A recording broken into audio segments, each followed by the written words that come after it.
by the sounds I'm breathing in. Hold tight, chemicals collide. Hold tight. Make my body go, make our bodies high. Make my body go, make our bodies high. मुझे मौत से कोई डर नहीं लगता, लेकिन मुझे मरने की भी कोई जल्दी नहीं है, क्योंकि मरने से पहले जिंदगी में बहुत कुछ करना बाकी है। ऐसा कहना है महान और अद्भुत वैज्ञानिक स्टीफन हॉकिंग का, जिसके शरीर का कोई भी अंग काम नहीं करता। वो चल नहीं सकते, वो बोल नहीं सकते, वो कुछ कर नहीं सकते, लेकिन फिर भी जीना चाहते हैं। स्टीफन का कहना है कि मृत्यु तो निश्चित है, लेकिन जन्म और मृत्यु के बीच कैसे जीना चाहते हैं वह हम पर निर्भर करता है। चाहे जिंदगी जितनी भी कठिन हो, आप हमेशा कुछ न कुछ कर सकते हैं और सफल हो सकते हैं।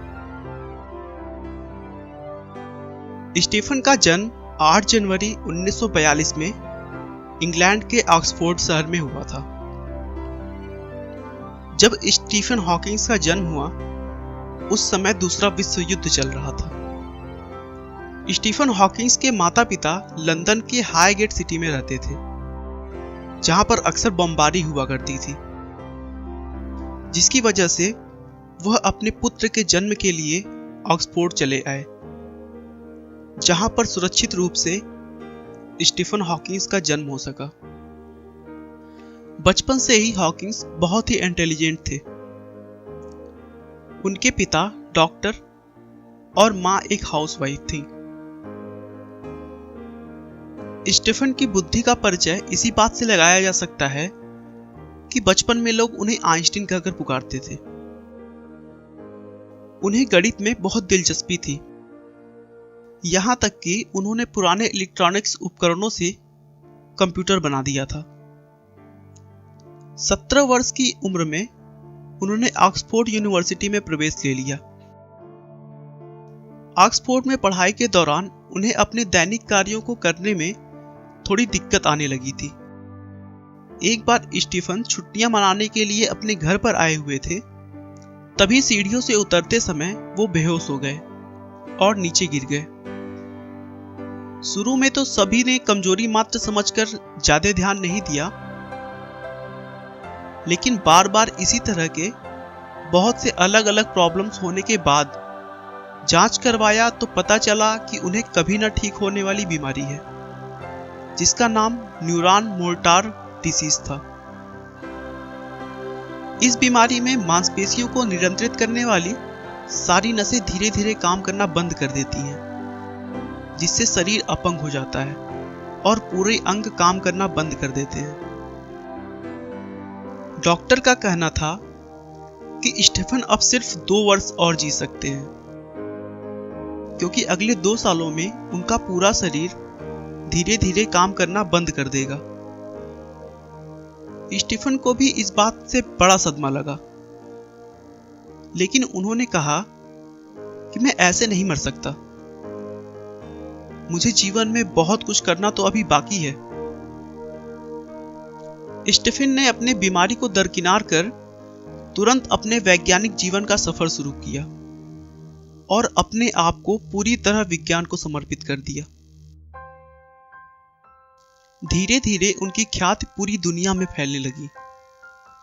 उन्होंने अपनी बीमारी को एक वरदान के रूप में समझ लिया था, लेकिन वहीं दूसरी तरफ उनका शरीर भी उनका साथ छोड़ता चला जा रहा था।